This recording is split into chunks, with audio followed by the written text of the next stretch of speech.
Today I'm at Smardale Nature Reserve, in the middle of the Yorkshire Dales National Park. It's one of the last places in northern England where the red squirrel is truly wild. And today, that's what I'm searching for. After a long drive, I only have a few hours to explore the reserve. And with the sun already casting long shadows, there's a sense of being too late in the air. Upon arrival, I'm given two choices, Waitby or Smardale.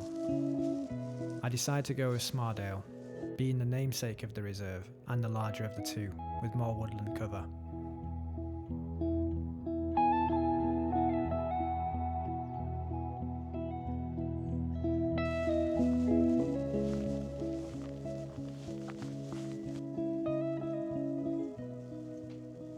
Once inside the reserve, I find myself surrounded by old larch and ash trees on both sides.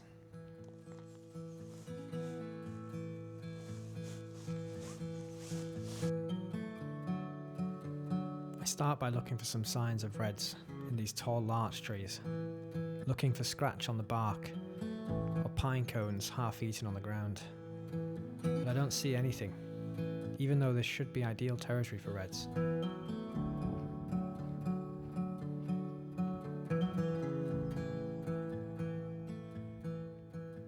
Somewhere along the main track, I find this sign that leads to an old semi-ancient woodland.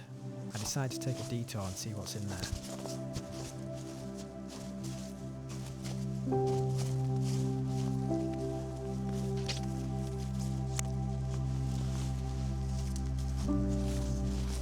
These deer droppings are a good sign that there is some life in these woods. The semi-ancient woodland is defined as being around for at least 200 years. And when I arrived, there was a throng of bird life, but no signs of squirrels.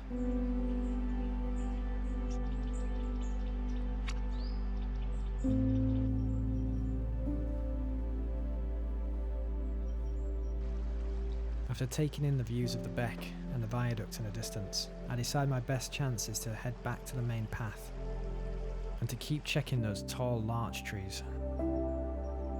On the way back out of the woods, something catches my eye at the top of the steps. It was a roe deer bounding across the top of the path.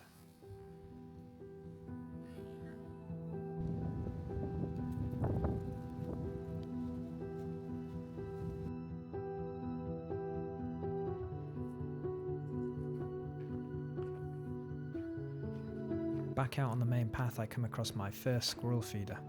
It's still full and has gone mouldy. It doesn't feel like a good sign.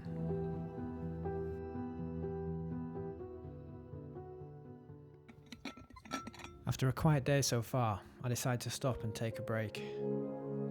I make myself some tea and think about my next move. I decide to continue to the end of the main path, up to the viaduct.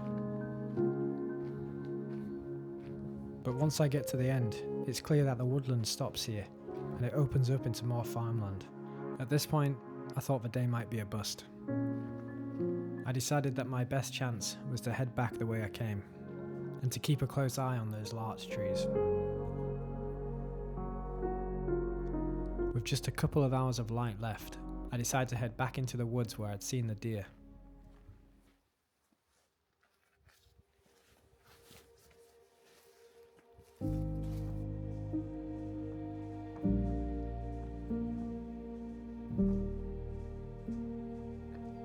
What had earlier been full of life now seemed to be dead quiet.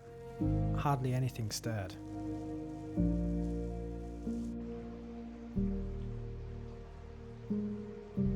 The only noise in the whole wood came from a great tit high up in the canopy, tapping away trying to open an acorn. It was then that I realised there was another path. This one seemed to lead deeper into the wood and ran alongside the main track. I couldn't help but notice these two cute hibernating ladybirds. There are many fallen trees across this path, and it's hard going. But finally it opens up to this amazing spot underneath the railway bridge, right down by the beck. After what has been a very quiet day, I decide to enjoy the last of my tea.